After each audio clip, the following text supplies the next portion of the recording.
बिस्मिल्लाहिर्रहमानिर्रहीम, अस्सलाम वालेकुम। Welcome to Taps online learning platform the M public school के ऑनलाइन प्लेटफॉर्म में खुशामदीद। आज हम डिस्कस करने जा रहे हैं क्लास 3 की साइंस के यूनिट नंबर 15 के पेज नंबर 96 को। चूँकि आपका ये यूनिट काफ़ी लेंथी था, लॉन्ग था और उसमें काफ़ी सारी चीज़ें जो हैं वो आपको समझाने वाली थी, बताने वाली थी। सो हमने इन्हें काफ़ी सारे पार्ट्स में डिवाइड कर दिया था, जिसमें से जो आज हमारा पढ़ने वाला पार्ट है वो है पेज नंबर 96 एंड 95। गुज़िश्ता 2 दिनों की डायरी में हमने इसी यूनिट के पिछले प्रीवियस पेजेस जो है उनको डिस्कस किया था। नेक्स्ट हम इनको डिस्कस करेंगे, जिसमें हमारे पास आ रहा है simple machines used at home, सादा मशीनें जो घर में इस्तेमाल होती हैं। एज वी नो, जैसे कि हम जानते हैं, द 6 सिंपल मशीन्स, 6 सादा आसान मशीनें आर लीवर होता है, नीचे एक छोटा सा टुकड़ा रख दिया जाता है और उसके एक साइड पर कोई और चीज़ रख दी जाती है और दूसरी साइड पर वज़न होता है। वो चीज़ जो है उसके ऊपर वज़न डाला जाता है तो मतलब सामान जो है ऊपर कूद जाता है। आपका सीसा जो है वो लीवर की एक सादा सी मिसाल है, ठीक है। उसके बाद है स्क्रू, जिससे हम पेच खोलते हैं। पुली हो गया, एक छोटी सी चरखी होती है जिसके ऊपर जो है वो रस्सी लपेटी जाती है और कुएं से पानी जो निकालते हैं वो इस लीवर के थ्रू, पुली के थ्रू ही निकालते हैं। वेज होता है, वेज कहते हैं इस चीज़ को, इस चीज़ को बोला जाता है वेज। ये जो एक तीखी सी होती है और नुकीली सी, और इसको लकड़ी के अंदर रखा जाता है या किसी 2 जगहों के दरमियान रखे, ऊपर से इसके ऊपर पावर लगाई जाती है, पुश किया जाता है तो ये लकड़ी को 2 हिस्सों में तकसीम कर देती है, ठीक है।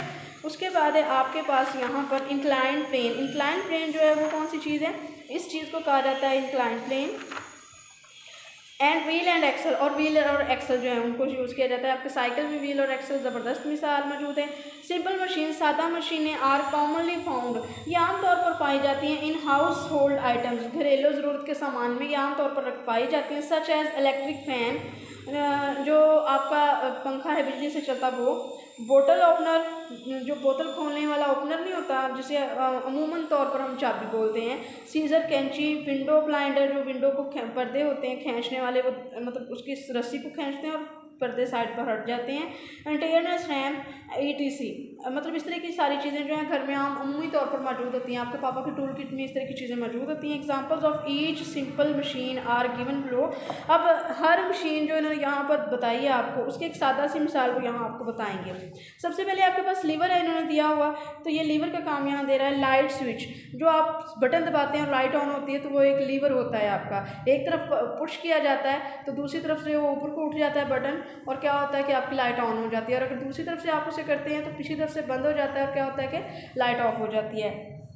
हमर क्लॉज, ये जो इसके एक तरफ हथौड़ी होती है, दूसरी तरफ यूँ नुकीले से ऐसे दो होते हैं इस तरह के, जिसके अंदर यूँ ऐसे कील को रख के यूँ ऊपर को खींचा जाए तो कील बाहर आ जाता है, तो इसे क्लॉज यानी जबड़े बोला जाता है। हमर क्लॉज। डोर हैंडल, दरवाजे का हैंडल यूँ नीचे को किया जाए तो डोर ओपन हो जाता है, उसका लॉक खुल जाता है। उसके बाद स्क्रू है, पहले उसने यहाँ आपको लीवर की मिसाल दे दी, फिर उसने आपको दे दी स्क्रू की मिसाल, अब दे रहा है यहाँ बोतल कैप्स, जो बोतलों के जो ढक्कन होते हैं वो स्क्रू का मतलब पेच होता है ना, तो वो पेच खुलते हैं तो ढक्कन खुलते हैं ना।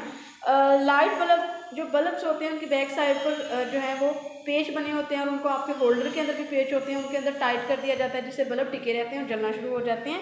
और जार लेड्स, जब आपके जैम या चॉकलेट के जो जार्स होते हैं उनका ढक्कन खोला जाता है, उसके अंदर भी इसी तरह निशानात होते हैं ये वाले, जिनको पेच कहा जाता है। वो मिलाने से या तो वो खुल जाते हैं और या वो जार्स बंद हो जाते हैं। नेक्स्ट है वेज, यही चीज़ जो मैंने आपको पीछे भी बताई उसकी मिसाल है। Wedge are frequently found in utility tools, ये जो हैं ये यूटिलिटी टूल्स जो हैं उनमें इनको पाया जाता है। मुख्तलिफ़ किस्म के टूल्स में ये यूज़ होते हैं। सच ऐसा अब जो आपकी आरी होती है वो भी आपका इसी टूल में शुमार होती है, क्योंकि वो बारीक होती है नीचे से और ऊपर से मोटी होती है। बारीक सिरा आगे को चीरता रहता है और ये सिरा जो है उसको ताकत के साथ 2 हिस्सों में तकसीम करता रहता है चीज़ को। आपकी जो छुरी है वो इसकी सादा मिसाल है। उसके बाद वो यहाँ पर आपको कुल्हाड़ी का कह रहा है, उसका कुल्हाड़ी का जो फल होता है आगे वाला वो भी इसी की मिसाल है। सच है सा एक्सिस, नेल्स एंड नाइफ्स। अब नेल्स जो है नेल कटर को भी कहते हैं, नेल कटर को कहते हैं, उसमें भी यही चीज़, सॉरी नेल होता है आपके कील जो होते हैं वो भी इसकी मिसाल है। बारीक होते हैं, पीछे से उनकी नोकें बारीक होती हैं और वो चीज़ में घुसते चले जाते हैं और आगे से हम जब उन्हें ठोकते हैं तो वो दीवार को चीर के उसके अंदर सुराख करके वहाँ फिक्स हो जाते हैं। ठीक है, इससे नेल कटर भी इसकी वैसे मिसाल है, क्योंकि वो भी आपके नेल जब कट करता है तो दोनों साइडों से वो यूँ दबा रहा होता है और वो भी बारीक होता है अपने सिरों से और आगे से जाके वो मोटा होता जाता है। नेक्स्ट है व्हील एंड एक्सल। अब दो चीज़ों को मिला के एक मशीन बनी है। पहले एक व्हील अलग मशीन है और एक्सल एक अलग मशीन है।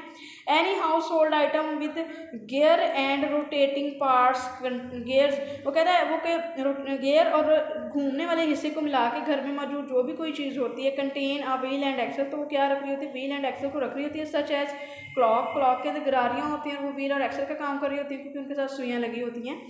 पिज़्ज़ा कटर, ये पिज़्ज़ा कटर है जिससे पिज़्ज़े को काटा जाता है। इसके हैंडल को पकड़ के यूँ जब दबाया जाता है तो पहिया आगे आगे घूमता घूमता पिज़्ज़े को कट कर देता है। एंड टॉय कार, और आपकी टॉय कार के अंदर भी जो है व्हील एंड एक्सल काम कर रही होती हैं।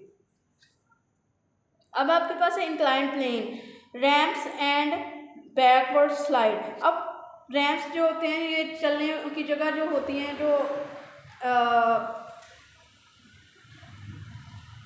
जैसे कि आप लोगों ने कई दफ़ा देखा होगा कि आप सड़क पर जा रहे होते हैं तो कुछ ट्रक्स जो हैं उनके ऊपर से मज़दूर जो है वो बोरियां उतार रहे होते हैं। क्या वो बोरियों को डायरेक्ट नीचे फेंक देते हैं? क्या वो सामान को डायरेक्ट नीचे फेंक देते हैं? नो। लेकिन अगर वो ऊपर से किसी दूसरे शख्स को भी नीचे पकड़ाने लगे तो भी उनके लिए मुश्किल होता है कि एक जगह से बोझ को दूसरी जगह पर मुंतकिल करना, इस तरह चोट लगने का, गिरने का खतरा होता है। तो वो क्या करते हैं, ट्रक ऊँचा होता है तो वो उसके साथ, जैसे ये ट्रक हो गया मैं यूँ रखे और उसके साथ वो यूँ ऐसे खड़ा कर देते हैं और कोई भी चीज़ को खड़ा कर देते हैं यूँ, और फिर वो ट्रक से उतरते हैं। ये ट्रक है आपका, और वो उससे उस फट्टे के ऊपर उतरते उतरते, वो फट्टा ही कहलाता है ना, तख्ता जो होता है वो आप उसे यूँ ही कहते हैं, और वो उससे उतरते उतरते नीचे आते हैं और चीज़ जो मतलब वो सीढ़ी के बजाय एक स्लाइड बना लेते हैं। तो वो जो पीछे वाला हिस्सा आता है ये और ये मिलकर एक इंक्लाइंड प्लेन जो है उसको जन्म देता है, उसको बना देता है। और इसकी ये एक सादा सी मिसाल इसकी ये है कि इसके ज़रिए चीज़ें ऊपर लेकर जाना और चीज़ें नीचे उतारना बहुत ईजी हो जाता है। A brick layer roll is a tool used by monsoons for leveling। अब वो कह रहा है कि ईंटों को बराबर पे रखने वाला जो एक आला होता है वो यूज़ किया जाता है। कौन यूज़ करते हैं? मामार यूज़ करते हैं, मिस्त्री यूज़ करते हैं for levelling spending and shaping substance such as cement और प्लास्टर। वो कह रहा है कि चीज़ों को हमवार रखने के लिए, उनको तरतीब देने के लिए, उनको सतह देने के लिए क्या किया जाता है कि इनका इस्तेमाल किया जाता है। ठीक है, आई होप कि आज का लेसन में आपको अच्छे से क्लियर कर दिया होगा। नेक्स्ट ऑडियो में मिलेंगे नेक्स्ट आंसर क्वेश्चन या रीडिंग के साथ। अपना ख्याल रखें, अपने घर वालों का ख्याल रखें। कहीं भी कोई प्रॉब्लम हो तो हमारे व्हाट्सएप नंबर पर कॉल करें। दुआ में याद रखें। अल्लाह हाफिज़।